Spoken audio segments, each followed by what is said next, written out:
Sabe aquela obrigação de pagar imposto? E se eu te dissesse que ela pode virar um motor para uma revolução ambiental? Pois é, no Brasil tem uma nova lei fazendo exatamente isso. E hoje a gente vai mergulhar a fundo para entender como ela quer transformar o futuro da reciclagem por aqui. Para começar, vamos olhar para um número que, olha, define bem o tamanho do desafio.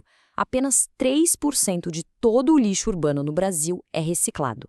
É isso mesmo, 3%. Só que onde muita gente vê um problema gigantesco, essa nova estratégia do Brasil está enxergando uma oportunidade de 97%. É exatamente aí que a nossa história começa. Agora, para pensar numa coisa. E se, em vez de só pagar o imposto de renda e pronto, fosse possível escolher o destino de uma parte desse dinheiro, direcionar para uma causa que realmente importa? Pois é, essa é a pergunta-chave, a ideia poderosa por trás da lei que a gente vai desvendar agora. Bom, essa estratégia toda tem nome e sobrenome. É a Lei de Incentivo à Reciclagem, ou LIR, para facilitar. E ela é a grande protagonista da nossa análise de hoje. Mas olha, essa lei não nasceu da noite para o dia, não. O caminho dela foi uma verdadeira maratona, sabe? Ela foi criada lá em 2021, mas logo de cara levou uns vetos presidenciais. Aí, em 2022, o Senado foi lá e derrubou esses vetos. E só a partir daí que começou um longo processo para regulamentar tudo, com a previsão de que ela comece a valer de verdade em 2025. Tá, mas afinal, o que é essa tal de LIR na prática? Falando de um jeito bem simples, é um mecanismo que deixa pessoas e empresas pegarem uma parte do imposto de renda que elas já iam pagar de qualquer jeito e investir diretamente em projetos de reciclagem. E para garantir que o dinheiro vai para o lugar certo, o Ministério do Meio Ambiente entra como um filtro, sabe? Ele dá o selo de aprovação só para as iniciativas que realmente valem a pena. Para essa engrenagem toda rodar, a gente precisa de 3 personagens principais. O primeiro é o proponente. Pensa numa cooperativa de catadores, uma ONG ou até uma pequena empresa que tem uma ideia genial para reciclagem.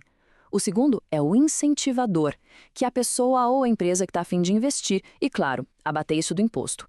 E por fim, o governo, representado pelo MMA, que é tipo o juiz do jogo. Ele cria as regras e garante que tudo seja transparente. Ok, a ideia parece boa, né? Mas como é que isso funciona na prática? Como que o dinheiro de um imposto vira, de fato, um projeto de reciclagem lá na ponta? Olha, o processo é surpreendentemente direto. Pensa assim, passo 1, calcula-se quanto você tem que pagar de imposto de renda. Passo 2, em vez de pagar tudo para o governo, uma parte desse valor é investida num projeto de reciclagem que já foi aprovado. E passo 3, esse valor investido é descontado do total do imposto que se devia. Simples, né? É isso.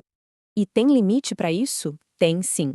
Pessoas físicas podem direcionar até 6% do imposto devido.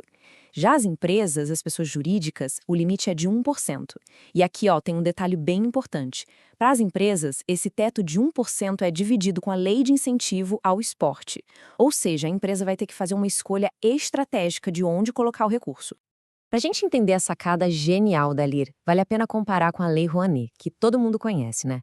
Enquanto a Rouanet geralmente é usada para marketing, para associar a marca à cultura, a LIR tem uma pegada muito mais estratégica. Ela incentiva as empresas a investirem em projetos que fortalecem a sua própria cadeia de produção, sabe? Ajuda a bater as metas de ESG, que são aquelas metas ambientais, sociais e de governança, e ainda garante matéria-prima reciclada. Resumindo, é menos sobre propaganda e muito mais sobre estruturar o próprio negócio. Beleza, agora vamos virar o jogo. Vamos pensar do outro lado. E se a pessoa com a ideia genial para reciclagem estiver nos ouvindo? Como é que se tira essa ideia do papel e consegue o financiamento? E aqui vem uma das partes mais legais da LIR. Ela é super aberta. A lista de quem pode apresentar um projeto é enorme e bem inclusiva. Vai desde cooperativas de catadores, ONGs, universidades, até prefeituras, micro e pequenas empresas. E, pasme, até condomínios. A ideia é essa mesmo, democratizar e fazer a inovação brotar de tudo que é canto. O caminho das pedras para ter o projeto aprovado é bem claro. Primeiro, o proponente monta a proposta, bem detalhada. Depois, ele cadastra tudo na plataforma do governo, a Transfere Gov. Aí, é só aguardar a análise do Ministério do Meio Ambiente. Se der tudo certo e o projeto for aprovado, ele ganha o selo de apto à captação. É basicamente o sinal verde para sair em busca de investidores. Certo, vamos voltar para o lado de quem investe. Com um monte de projeto bacana disponível, como é que se escolhe o certo? Como garantir que aquele investimento vai gerar um impacto de verdade? A grande questão é, tá, mas onde se encontram esses projetos e como o dinheiro chega até eles? A resposta para isso é uma palavra: transparência. O governo juntou todas as informações num lugar só, o portal Sinir. Lá, qualquer pessoa ou empresa consegue ver a lista completa de projetos que estão prontos para receber investimento. E tem tudo detalhado: quem é o proponente, qual o valor que o projeto precisa e até a conta bancária oficial para fazer o depósito direto, sem complicação. E para a empresa, o ganho não é só no bolso, viu? Vai muito além de economizar no imposto. Apoiar um projeto desses é quase como assinar embaixo de um compromisso público com o meio ambiente. Isso fortalece a imagem da marca, aumenta a credibilidade e mostra que a empresa está ligada no que o mercado e a sociedade esperam hoje em dia. Então, no fim das contas, como é que todas essas peças do quebra-cabeça se juntam para de verdade redesenhar o futuro da reciclagem no Brasil? Para a gente sair um pouco da teoria, vamos dar uma olhada num exemplo real, um projeto que já está lá, aprovado, pronto para receber investimento pela Lire. O nome dele é Estação Preço de Fábrica. Esse projeto ataca um dos maiores problemas da reciclagem no Brasil, que é o quanto os catadores ganham, que geralmente é muito pouco. A ideia é simples e poderosa. Eles criam estações que compram o material direto do catador, pagando o preço de fábrica, o valor cheio, sem atravessador. O resultado? Um pagamento muito mais justo que valoriza o trabalho de quem está na base e fortalece a cadeia inteira. É exatamente esse o espírito da Lire.